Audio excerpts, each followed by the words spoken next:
வணக்கம். செந்தணலின் பிரதான செய்திகள். விரிவான செய்திகளுக்கு முன் தலைப்புச் செய்திகள். யாழ் மாவட்ட அபிவிருத்தி ஒருங்கிணைப்பு குழு கூட்டத்தில் ஊடக அடக்குமுறை. வெடிவிழும் என்று மிரட்டிய அர்ச்சுனா எம்பி. மானிப்பாய் தவிசாளரின் கருத்தால் சபையில் அமளி துமளி. மக்களின் காணிகளில் தேசிய பூங்காவை ஆதரித்த சுமந்திரன் எழுந்துள்ள குற்றச்சாட்டு. யாழில் கட்டப்படும் இராணுவ வைத்தியசாலை கட்டுமானத்தை இடைநிறுத்த தீர்மானம். பாடசாலை மாணவர்களுக்கு பரீட்சைகள் திணைக்களத்தின் முக்கிய அறிவிப்பு. யாழில் சட்டவிரோத செயலை தடுத்த போலீஸ் உத்தியோகத்தரை மோதி கொலை செய்த சாரதி. கோர விபத்தில் தம்பதியினர் உயிரிழப்பு, 7 பேர் காயம். வீட்டு பணிப்பெண்ணின் கைவரிசை 14 பவுன் தங்க நகைகள் மீட்பு. யாழில் இளைஞர் மீது கத்திக்குத்து தாக்குதல், ஒருவர் கைது. அதிரடியாக கைது செய்யப்பட்ட 18 வெளிநாட்டவர்கள் வெளியான பின்னணி. யாழில் மது போதையில் வீதியில் உறங்கிய குடும்பஸ்தர், பின்னர் நடந்த விபரீதம். பெருந்தொகையான போதைப்பொருளுடன் சந்தேக நபர் கைது. பாலியல் வன்கொடுமையால் பாதிக்கப்பட்ட 25 வயது பெண் கருணை கொலைக்கு நீதிமன்றம் அனுமதி. ரஷ்யாவை நம்பியிருந்த நாடுகளுக்கு பேரிடி. அமெரிக்க விமானப்படை தளத்தை சிதைத்த ஈரான் படை வீரர்களுக்கு நேர்ந்துள்ள கதி. தொடர்வன விரிவான செய்திகள். மக்களின் வரிப்பணத்தில் இடம்பெறும் அபிவிருத்தி குழு கூட்டங்களை மக்கள் அறிய வேண்டும் என்றும் ஊடகங்களை அடக்க நினைப்பது மோசமான செயல் என்றும் வலிகிழக்கு தவிசாளர் தெரிவித்துள்ளார். தியாகராஜா நிரோஸ் இந்த விடயத்தை தெரிவித்தார். யாழ் மாவட்ட செயலகத்தில் நேற்று மாவட்ட அபிவிருத்தி ஒருங்கிணைப்பு குழு கூட்டம் இடம்பெற்றது. இதில் ஊடகம் தொடர்பாக அமைச்சர் சந்திரசேகர் தெரிவித்த கருத்தை சுட்டிக்காட்டி தவிசாளர் இவ்வாறு தெரிவித்தார். மாவட்ட அபிவிருத்தி குழு கூட்டங்கள் மக்கள் வரிப்பணத்தில் இடம்பெறுகிறது. அதில் இடம்பெறும் விடயங்களை மக்கள் அறிவதற்கு ஊடகங்களின் உதவிகள் தேவை என்றும் அவர் இதன் பொழுது சுட்டிக்காட்டியிருந்தார். தனது காணிக்கு சிவப்பு நோட்டீஸ் ஒட்டினால் வெடி விழும் என நாடாளுமன்ற உறுப்பினர் ராமநாதன் அர்ச்சுனா மிரட்டியதால் அவரின் காணிக்கு சிவப்பு எச்சரிக்கை நோட்டீஸ் ஒட்டவில்லை என்று மானிப்பாய் பிரதேச சபையின் தவிசாளர் கானா ஜெசீதன் கூறியதால் சபையில் கடும் அமளி துமளி ஏற்பட்டது. மானிப்பாய் பிரதேச சபை மாதாந்த அமர்வில் இந்த சம்பவம் இடம்பெற்றது. பெரிய விழான் பகுதியில் உள்ள நாடாளுமன்ற உறுப்பினர் ராமநாதன் அர்ச்சுனாவின் காணியில் பற்றைகள் வளர்ந்துள்ளதால் அதிலிருந்து பாம்புகள் வெளிவந்து குடிமனைக்குள் புகுவதால் மக்கள் அச்சநிலையில் இருப்பதாகவும் அதற்கு விரைந்து நடவடிக்கை எடுக்க வேண்டும் என்றும் பிரதேச சபை உறுப்பினர் எட்வர்ட் மரியவாசினி கடந்த கூட்டத்தில் சுட்டிக்காட்டினார். அதற்கு பதிலளித்த தவிசாளர் குறித்த காணிக்கு சிவப்பு நோட்டீஸ் ஒட்டுவதாக தெரிவித்த நிலையில் இதுவரை ஒட்டப்படவில்லை. இந்நிலையில் குறித்த விடயம் என்று சபை அமர்வில் பெரும் கடைவரத்தை ஏற்படுத்தியுள்ளதாகவும் தெரிவிக்கப்படுகிறது. வடமராட்சி கிழக்கில் கட்டைக்காடு, கேவில், சொண்டிக்குளம் வரையான மக்களின் காணிகள் தேசிய பூங்காவென பிரகடனப்படுத்தப்பட்டமைக்கு தமிழரசு கட்சி எதிர்ப்பு தெரிவிக்காமல் ஆதரித்தமைதான் இன்று வடமராட்சி கிழக்கில் மக்கள் படும் துன்பத்துக்கு காரணம் என சமூக செயற்பாட்டாளர் முரளிதரன் குற்றம் சுமத்துகின்றார். இது தொடர்பாக மேலும் தெரிவிக்கையில், மக்களின் காணிகளை தேசிய பூங்கா என்று கூறி வடமராட்சி கிழக்கில் வன ஜீவராசிகள் திணைக்களம் கையகப்படுத்தி வைத்துள்ளனர். இதனால் மக்கள் பெரும் பாதிப்பு அடைந்துள்ளனர். இந்த பகுதி தேசிய பூங்காவென உறுதிப்படுத்துவதற்காக அவ்வப்போது யானைகளை கொண்டு வந்துவிட்டு மக்களை அச்சப்படுத்துகின்றனர். முன்னாள் நாடாளுமன்ற உறுப்பினர் சுமந்திரன் கடந்த கால ஆட்சியில் நாடாளுமன்ற உறுப்பினராக இருந்தபோது வடமராட்சி கிழக்கு கட்டைக்காட்டில் தேசிய பூங்கா தொடர்பில் மக்களுடன் ஒரு கலந்துரையாடல் இடம்பெற்றது. இந்த கலந்துரையாடலில் சுமந்திரன் அபிவிருத்தி எங்களுக்கு வேண்டும், தேசிய பூங்கா கட்டாயம் எங்களுக்கு தேவை என்ற கருத்தை முன்வைத்தார். அப்போது அந்த கருத்தரங்கில் இருந்த நான் உட்பட ஒரு சிலர் சுமந்திரனின் கருத்தை கடுமையாக எதிர்த்திருந்தோம் என்றும் தெரிவிக்கப்பட்டுள்ளது. யாழ்ப்பாணம் பசாவிளான் பகுதியில் உள்ள தனியார் காணியில் எவ்வித அனுமதியின்றி அமைக்கப்படும் இராணுவ வைத்தியசாலை கட்டுமானங்களை இடைநிறுத்துவதற்கு யாழ் மாவட்ட ஒருங்கிணைப்பு குழு கூட்டத்தில் தீர்மானிக்கப்பட்டுள்ளது. யாழ் மாவட்டத்தின் 2026ஆம் ஆண்டுக்குரிய முதலாவது ஒருங்கிணைப்பு குழு கூட்டம் நேற்றைய தினம் இடம்பெற்றது. இதன்போது விடுவிக்கப்படாத மக்களின் காணிகளுக்குள் அனுமதியின்றி சட்டவிரோத கட்டுமானங்கள் அமைக்கப்படுவதாகவும் குறிப்பாக இராணுவத்தால் வைத்தியசாலை அமைப்பது தொடர்பில் சுட்டிக்காட்டப்பட்டது. இந்த விடயத்தை நிறுத்த வேண்டும் என்று கோரி நாடாளுமன்ற உறுப்பினர் சிவஞானம் ஸ்ரீதரன் முன்மொழிந்த தீர்மானத்தை வலிகாமம் கிழக்கு பிரதேச சபையின் தவிசாளர் நிரோஸ் வழிமொழிந்த நிலையில் தீர்மானம் ஏகமனதாக நிறைவேற்றப்பட்டுள்ளதாகவும் தெரிவிக்கப்படுகின்றது.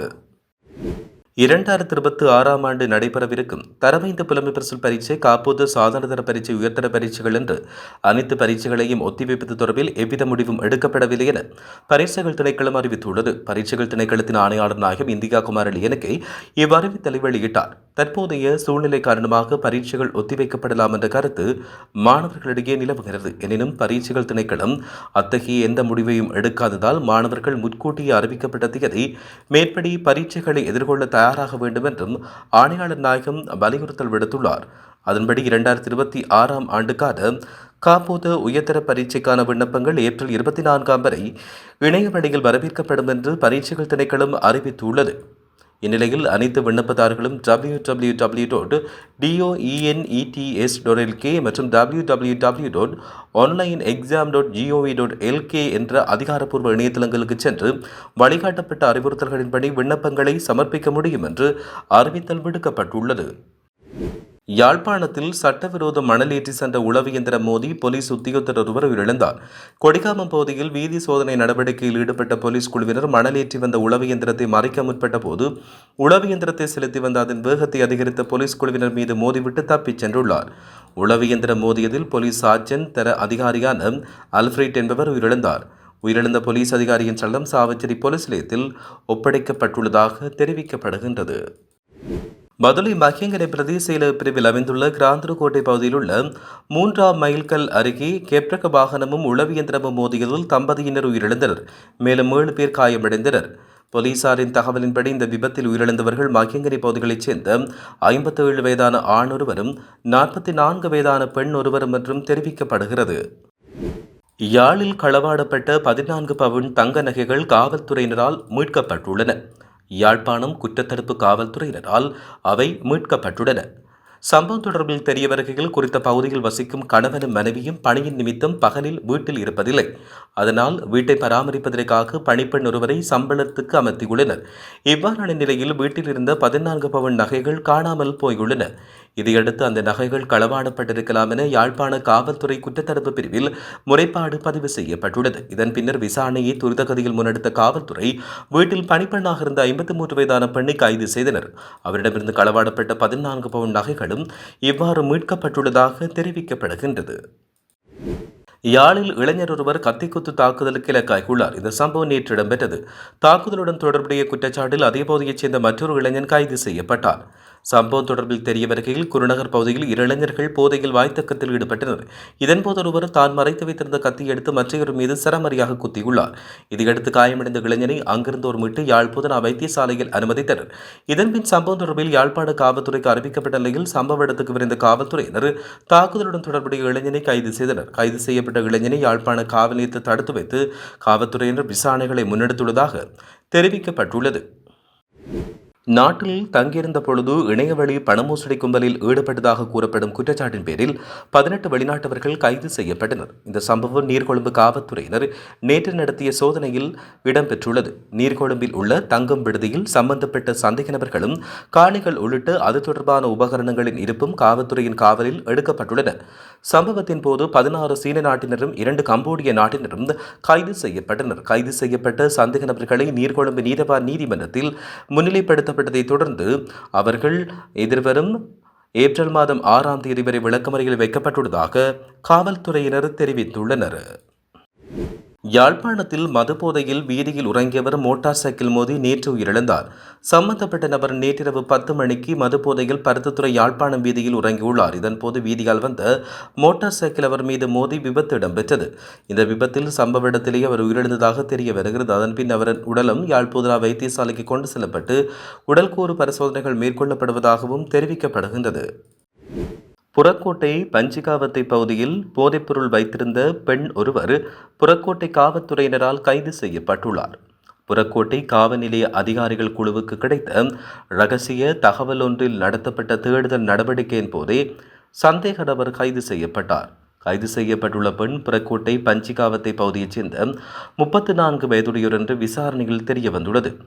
சந்தேக நபரிடமிருந்து 710 கிராம் ஐஸ் போதைப்பொருள், 934 கிராம் ஹெரோயின் போதைப்பொருள், 300 கிராம் கஷிஷ் போதைப்பொருள், 300 போதை மாத்திரைகள், ஒரு மின்னணு தராசு, பணம் எண்ணும் இயந்திரம், போதைப்பொருள் கடத்தல் மூலம் சம்பாதித்ததாக நம்பப்படும் 8,59,730 ரூபாய் பணம் மற்றும் 6 கையடக்க தொலைபேசிகள் மீட்கப்பட்டுள்ளதாக காவல்துறையினர் தெரிவித்துள்ளனர். இனி சர்வதேச செய்திகள். ஸ்பெயினில் இளம்பெண் ஒருவருக்கு தன்னுடைய உயிரை மாய்த்து கொள்ள நீதிமன்றம் அனுமதி வழங்கியுள்ளது. நோலியா காஸ்டிரோ ராமோஸ் என்ற 25 வயதுடைய பெண் ஒருவருக்கு இந்த அனுமதி வழங்கப்பட்டுள்ளதாக தெரிய வருகிறது. ஸ்பெயின் அரசியல் சாசன நீதிமன்றம் மற்றும் ஐரோப்பிய மனித உரிமைகள் நீதிமன்றம் உத்தியோகபூர்வமாக இந்த அனுமதியை வழங்கியுள்ளது. 2022 நிகழ்ந்த கூட்டு பாலியல் வன்கொடுமை சம்பவத்துக்கு பின்னர் மன உளைச்சலுக்குள்ளான குறித்த பெண் தவறான முடிவெடுத்து உயிர்மாக்க முயற்சித்தார். இருப்பினும் அவர் உயிர் பிழைத்த நிலையில் அவரின் இடுப்புக்கு கீழே முழுமையாக செயலிழந்துள்ளது. இந்நிலையில் அமைதியாக இருக்க விரும்புகிறேன் என்றும் எனது ஆறாத துயரத்தை நிறுத்த விரும்புகிறேன் என்றும் அவர் கருணை கொலைக்கு அனுமதி கோரினார். இருப்பினும் அவரின் தந்தை கத்தோலிக்க திருச்சபையின் ஆதரவுடன் இதற்கு எதிராக போராடி வந்தார். தனது மகளுக்கு சரியான முடிவெடுக்கும் திறன் இல்லை என்றும் உயிரை பாதுகாப்பதே அரசின் கடமை என்றும் தெரிவித்தார். இவ்வாறு 18 மாதங்களாக பல சட்ட போராட்டங்களுக்கு பாதிக்கப்பட்ட பெண்ணும் அவருடைய தந்தையும் முகம் கொடுத்து வந்த நிலையில் நீதிமன்றம் குறித்த பெண்ணுக்கு கருணை கொலை நிறைவேற்ற தீர்ப்பளித்துள்ளதாக தெரிய வருகிறது.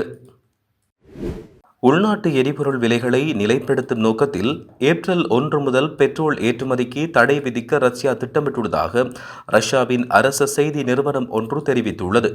தமது நாட்டுக்கு போதுமான எரிபொருள் விநியோகத்தை உறுதி செய்யவும் உள்நாட்டு சந்தையில் அதிகரித்து வரும் விலைகளை கட்டுப்படுத்தவும் அதிகாரிகள் முயல்வதால் இந்த ஏற்றுமதி கட்டுப்பாடுகள் பல மாதங்களுக்கு நடைமுறையில் இருக்கும் என்று எதிர்பார்க்கப்படுகிறது. சந்தை நிலையற்ற தன்மை மற்றும் விநியோக கட்டுப்பாடுகள் நிலவும் காலங்களில் ரஷ்ய அதிகாரிகள் இதற்கு முன்னர் பெட்ரோல் ஏற்றுமதிக்கு இதேபோன்ற தற்காலிக தடை விதித்துள்ளதாக தெரிவிக்கப்பட்டுள்ளது. அதிகரித்துள்ள உலகளாவிய எரிசக்தி நிச்சயமற்ற நிலைக்கு மத்தியில் இந்த சமீபத்திய நடவடிக்கை எடுக்கப்பட்டுள்ள நிலையில் இது சர்வதேச எரிபொருள் சந்தைகளை பாதிக்கக்கூடும் என்று தெரிவிக்கப்பட்டுள்ளமையும் குறிப்பிடத்தக்கது. சவுதி அரேபியாவில் உள்ள பிரின்ஸ் சுல்தான் விமானப்படை தளத்தின் மீது ஈரான் நடத்திய தாக்குதலில் சுமார் 10க்கும் மேற்பட்ட அமெரிக்க படை வீரர்கள் காயமடைந்துள்ளதாக சர்வதேச ஊடகங்கள் செய்தி வெளியிட்டுள்ளன.